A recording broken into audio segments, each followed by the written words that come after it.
কয়েকটা দিন পরেই দোল খেলা চলে এসছে, আর এই দোল খেলার সময় একটু মিষ্টি হবে না তা হয়? মিষ্টিমুখ তো করাতেই হবে। তার জন্য আজকে তোমাদের সাথে শেয়ার করব লবঙ্গ লতিকা মিষ্টি। ভীষণ সুন্দর একটা মিষ্টি। আমি গত বছর এই মিষ্টিটা বানিয়েছিলাম, আমি অনেক ভালো রেসপন্স পেয়েছি এই মিষ্টিটা। এই বছরও তোমাদের সঙ্গে সেই মিষ্টিটাই শেয়ার করছি। আরও একটা মিষ্টি বানিয়েছি, সেটাও তোমাদের সঙ্গে দেখাবো। নমস্কার, আমি অন্তরা, আপনাদের চ্যানেল অন্তরা কুকিং চ্যানেলে আপনাদের সবাইকে জানাই অনেক অনেক স্বাগত। বড়দের প্রণাম আর ছোটোদের ভালোবাসা জানিয়ে আজকে রেসিপিটা স্টার্ট করছি।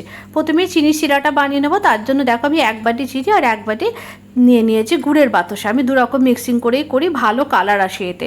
খুব ভালো করে এটাকে ফুটিয়ে নেবো, আর তার জন্য 1.5 বাটি জল দিয়েছি।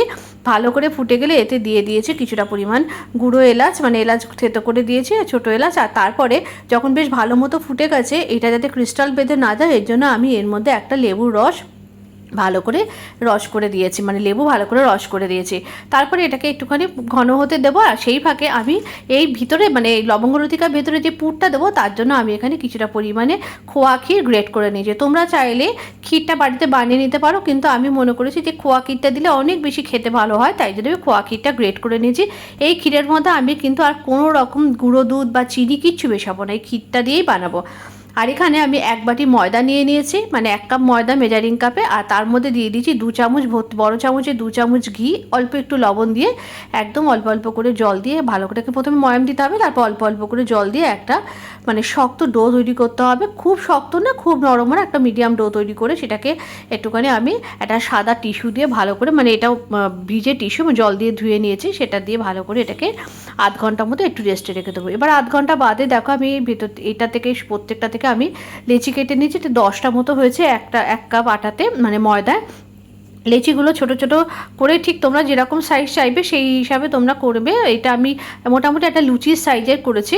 আর লুচি সাইজের মানে লেচিগুলো কেটে নেওয়ার পর তারপরে এর মধ্যে দেখো আমি এইগুলো সমস্ত গোল পাকিয়ে নিয়েছি, দিয়ে একটু 2-3 মিনিট একটু রেস্টে রেখেছি। আর সেই সময় আমি একটা স্ল্যারি বানিয়ে নিয়েছি, এর মধ্যে 1 চামচ ময়দা প্লেন জল দিয়ে একটু স্ল্যারি বানিয়ে নিয়েছি। এই স্ল্যারিটা লাগবে 4-5টা সিল করার জন্য। এরপরে দেখো আমি ওই একটা লেচি থেকে আমি এরকম বড় করে লুচির মতো পাতলা করে বেলে নিয়েছি। বেলে নেওয়ার পর দেখো আমি ক্ষীরটা যেভাবে ঠিক মাঝখানে দিচ্ছি সেইভাবে ক্ষীরটা দেবে। আর এদিকে লবঙ্গগুলো বার করতে ভুলে গেছিলাম, লবঙ্গগুলো একটু বার করে নিলাম। একটু বড় বড় লম্বা দেখে লবঙ্গ নেবে বেছে বেছে। আর দেখো মাঝখানটা এরকম বেশ স্কোয়ার করে আমি দিয়ে দিয়েছি ক্ষীরটা। দেওয়ার পর 4-5 থেকে স্লারিটা দিয়ে দিয়েছি। দেওয়ার পর আস্তে আস্তে দেখো কীরকম করে আমি সিল করছি। আমি এরকমভাবে করেছি। তোমরা যদি তোমাদের পছন্দ মতো যে কোনো শেপে করতে পারো, তোমরা একটু 4-5 থেকে কুচি কুচি করেও করতে পারো।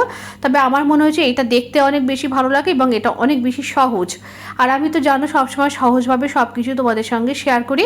তো এইভাবে 4-5 থেকে বন্ধ করে নিয়েছি। নেওয়ার পর আবারও স্ল্যারি লাগিয়ে সুন্দর করে একটা খামের মতো একটা পকেট মতো করে নিয়েছি। তারপরে ওপর থেকে দেখো লবঙ্গ দিয়ে এটাকে সিল করে দিয়েছি, মানে দেখতে ভালো লাগবে লবঙ্গ দিয়ে গেঁথে দিয়েছি। এইভাবে সমস্ত লবঙ্গ লতিকাগুলোকে আমি আগে গড়ে নিয়েছি। গড়ে নেওয়ার পর এদিকে গ্যাসের ওপর আমি তেলটা গরম বসিয়ে দিয়েছি, কিন্তু একদম লো ফ্লেমে গরম, মানে এইগুলোকে ভাজতে হবে। এরপরে সোজা চলে যাব গ্যাস, মানে কড়াতে তেল বসানো আছে সেখানে। এবার এক এক করে আমি এর মধ্যে লবঙ্গ লতিকাগুলোকে ছেড়ে দেবো। আর একদম মিডিয়াম ফ্লেমে, দেখেই বুঝতে পারছো মানে তেলের টেম্পারেচারটা একদম কিন্তু হালকা, মানে এইভাবেই ভাজতে হবে। মানে গ্যাসের ফ্লেম একদম থাকবে সবসময় লোতে। এইভাবে উল্টিয়ে পাল্টে একটু ধৈর্য ধরে ধরে মোটামুটি ভাজতে কিন্তু 15 থেকে 20 মিনিট বা তার একটু বেশিও লাগতে পারে। আমার মোটামুটি 20-25 মিনিট মতো লেগেছে। এই দেখো যখন এরকম কালার চলে আসবে তখন বুঝতে পারবে হয়ে গেছে। তখন আমি এগুলোকে তুলে নিয়েছি। তুলে নেওয়ার পর এদিকে কিন্তু চিনি শিরাটা ঠান্ডা হয়ে গেছিলো। চিনি শিরাটাকে আরেকবার একটু গরম বসিয়ে দিয়েছি। এবার এই লবঙ্গ লতিকাগুলো দেওয়ার পর গ্যাসের ফ্লেমটা কিন্তু একদম আস্তে করে দিয়েছি, দেখো দেখেই বুঝতে পারছো। আর এইভাবে 1-2 মিনিট একটুখানি গরম করে নেবো, ফোটাবো না কিন্তু, জাস্ট একটু গরম করে নেবো। শিরাটা একটু গরম হলে এইবার এইটাকে 4-5 মিনিট একটু চিনি শিরাতে ডুবিয়ে রাখবো, তারপরে প্লেটে সার্ভ করে নেবো। কেমন হয়েছে অবশ্যই জানাবে, আর অবশ্যই কিন্তু ট্রাই করতে হবে। আর নিত্য নতুন রান্নার আপডেট পেতে অবশ্যই অন্তরার পেজের সাথে যুক্ত থাকবে। আর এই দোলের সময় কিন্তু অবশ্যই এটাকে ট্রাই করবে। আবারও দেখা হবে পরবর্তী।